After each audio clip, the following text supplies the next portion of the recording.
My name's Margot and I am the CEO and founder of Home of Hope in Liberia. Liberia is an incredibly poor third world country on the west coast of Africa. During my time working at the Mission Hospital in Liberia, I came across many young ladies who, on discharge from the hospital, had no safe place to go. Many were living on the street, sometimes in swamps or abandoned buildings. Often they would have children with them. They would do whatever they needed to do to survive. There was also women who were living in situations of domestic violence, and they had no choice but to return to that place because they simply had nowhere else to go. In January 2022, I was called to see a patient on the maternity ward, and I met 16-year-old Princess. Princess was an orphan and she had no siblings and really no family support. She was living with her boyfriend and she inevitably got pregnant. When she got pregnant, the boyfriend actually left her, he abandoned her, and she then had nowhere to live. Princess would sleep wherever she was able, often on the street. Sometimes she would get a night's sleep on a friend's couch. She knew that she had no money for a hospital birth for her baby, so when she went into labour, a friend was helping her, and the labour was very long and hard labour, and it got to the point where her friend realised that Princess was really in trouble, and so she said, even though we have no money, I have to take you to the hospital. So her friend brought her to the hospital and Princess needed an emergency caesarean section. Sadly, her baby daughter had already died, but Princess lived. Since she had no money to pay the hospital bill, she wasn't actually allowed to leave the hospital.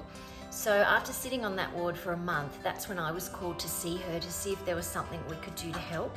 So I went and saw Princess with my Liberian friend Annette, who was the social worker at the hospital. And our hearts broke for Princess. I just actually sat on the bed with her and held her while she sobbed. She was grieving the loss of her daughter and she was just desolate, alone, with no hope for any sort of future. So we managed to raise the money to pay for her hospital bill, but there was nowhere safe we could send her. And that was the day that Annette and I decided we need a home. So in January 2022, we started fundraising for Home of Hope Liberia. And in May, we opened our doors to our first guests.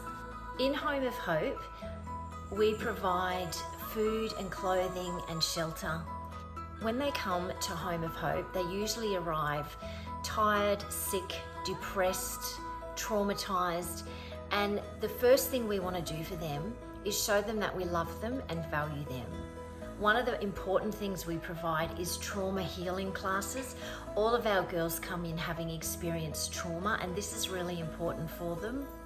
We also provide vocational training so that when they leave the home, they have some means of bringing in an income for themselves and any children they might have. I've told my staff that the most important thing we need to do with our girls is to share the gospel with them. And so our girls, they do devotions every day. They all have to go to church on Sunday and Bible study on Wednesday. And we are teaching them that they are not forgotten by God. They are not forgotten by the world. They are valuable. They are worth helping. Our girls usually spend about 3 months with us at Home of Hope, and then when they leave us and go back to the community, we do continue to help them. So we give them a mattress and a cooking pot, and we give them some supplies so that they can start their own business, and we help them find a room to rent, and we stay in contact with them to make sure that they're successfully reintegrating into the community. So we now have our third group of girls at Home of Hope, and they have gone from being hopeless to having hope. We want to keep Home of Hope going as long as we can, and to do that, we need your help.